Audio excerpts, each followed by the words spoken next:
நமஸ்காரம். நாமக்கல்ல இருக்கும் ஸ்ரீ ரங்கநாத சுவாமி கோவில் தான் நம்ம பார்க்குறோம்.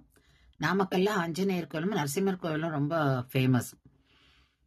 இந்த கோவில் ஆர்கியலாஜிக்கல் சர்வே ஆஃப் இந்தியாவால் மெயின்டைன் பண்ணப்படுறது. இங்க ஸ்ரீ மகாவிஷ்ணு ரங்கநாதரா காட்சி அளிக்கிறார். அதாவது கௌதம ரிஷி இங்க தவம் இருந்தார். மகாவிஷ்ணுவை ரங்கநாதர் கோலத்துல காட்சி பெறணும் அப்படின்னு, தரிசனம் பெறணும் அப்படின்னு பெருமாளும் அவருடைய தவத்தை மெச்சி அவருக்கு ரங்கநாதரா காட்சி அளிக்கிறார். ரிஷி பெருமாள்கிட்ட வேண்டிக்கிறார், இதே மாதிரி எப்பவுமே இங்க ரங்கநாதரா இருந்து நீ எல்லா பக்தர்களுக்கும் காட்சி அளிக்கணும் அப்படின்னு. அதுதான் இந்த கோவிலோட ஸ்தல புராணமாக சொல்லப்படுறது. இந்த கோவில் நம்ம ரோட்லேருந்து ஒரு 100 படி ஏறி போய் தான் அடைய முடியும். இது ஒரு குடவரை கோவில். அதனால மூலவர் ஒரு குகைக்குள்ள ஒரு சன்னதியில இருக்கார். அவர் அதான் அந்த குகைய குடைஞ்சு ஏற்படுத்தப்பட்ட சன்னதி இது. அங்கே நம்ம மூலவருக்கு பின்னாடி மீதி பேர் இல்லாம பாக்குறோம். அதாவது நாரதரை பாக்குறோம், மார்கண்டேயரை பாக்குறோம், பிரம்மா நாபி கமலத்திலிருந்து வேற பிரம்மாவை பாக்குறோம், சூரிய பகவானையும் பாக்குறோம். அதை தவிர மது கைட்ட பிறந்த ராட்சசர்கள் அவர்களையும் நம்ம அங்க பாக்குறோம். இப்ப எல்லாருடைய சிற்பங்களும் அங்க அந்த சன்னதியிலேயே நம்ம பாக்குறோம். பெருமாளுடைய சன்னதிக்குள்ள போச்சு 3 வாயில்கள் இருக்கு. இப்போ கோவில் அது மெயின் சன்னதியில இடதுபுறம் பார்க்கறதுனாக்கா திருவிக்கிரமனுடைய அந்த வடிவமைப்பு அங்க பாக்குறோம். அதாவது அந்த பாறையிலேயே வடிவமைச்சிருக்கா. அதே மாதிரி வலது பக்கம் பார்க்கும்போது சங்கர நாராயணனையும் பாக்குறோம்.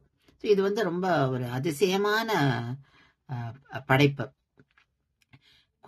சன்னதியில விட்டு வெளியில வரும்போது நம்ம தாயாருக்கு தனி சன்னதி, மகாலட்சுமி தாயாருக்கு தனி சன்னதியே இங்க இருக்கு. இது ஒரு பழைய காலத்து கோவில். இந்த கோவில்ல தினப்படி பூஜைகள் நடந்துட்டு இருக்கு.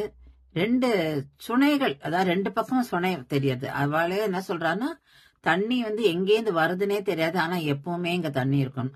அந்த ஜலத்தை தான் எடுத்து பெருமாளுக்கு திருமஞ்சனம் பண்றதும் பெருமாளுக்கு தரிகை பண்றதுக்கு எடுத்துக்கிறது அந்த தீர்த்தம். அதுல இருந்து வர தீர்த்தம் நமக்கும் தீர்த்தமாக வழங்கப்படுறது.